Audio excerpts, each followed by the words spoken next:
Repasse e aplicação de recursos mínimos, artigo do 12 ao 17.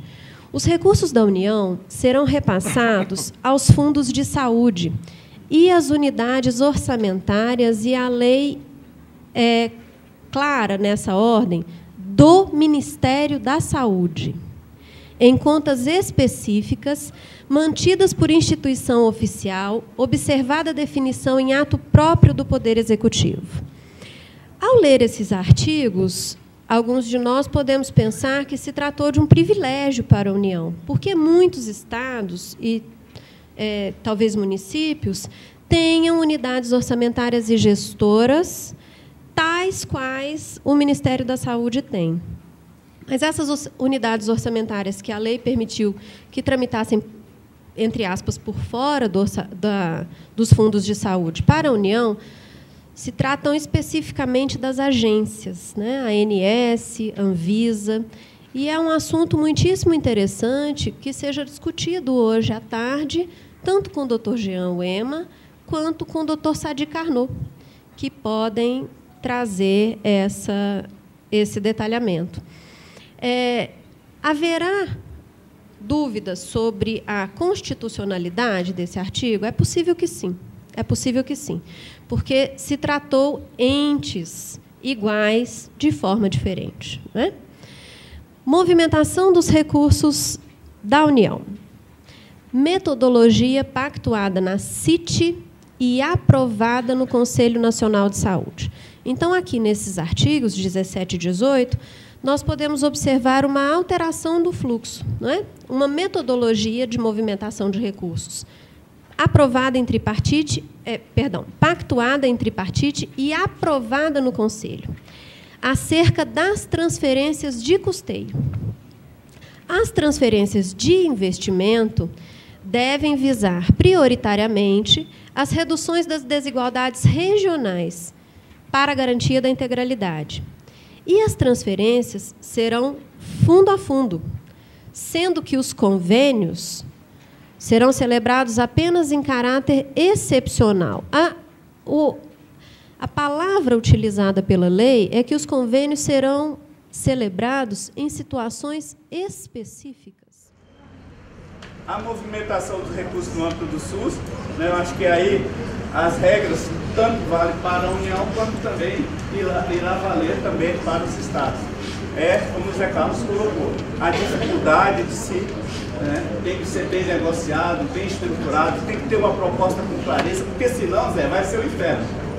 Ninguém vai conseguir fazer uma definição. Então, por isso que eu acho que vai ser importantíssimo essa questão dessa discussão no âmbito da movimentação. O nosso trabalho vai deixar aqui para vocês, gente, eu coloquei isso bem claramente aqui, fiz essa descrição para que a gente possa fazer a continuação das discussões necessárias.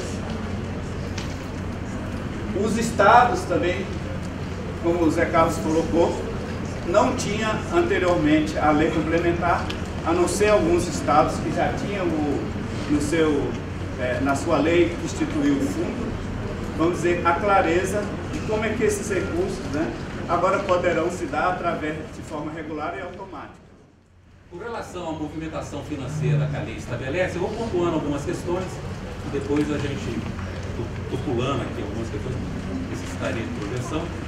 Tem um decreto que define, decreto desse ano, do ano passado, decreto presidencial, que define que a movimentação financeira dos recursos da União transferidos só poderiam ser feitos por meio eletrônico, mas a lei, que é superior ao decreto, ela está definindo que tem outras formas de você fazer essa movimentação financeira. Então, prepondera a lei, a gente está fechando... já em conversa com a CGU, ela deve reeditar o decreto, excluindo a saúde da ação daquele decreto, que é o 7507. Então, frente à lei, a gente precisou ir revendo uma série de questões que estão, a gente está sujeito, né, de cumprir ou eventualmente de ser auditado em cima dessas questões.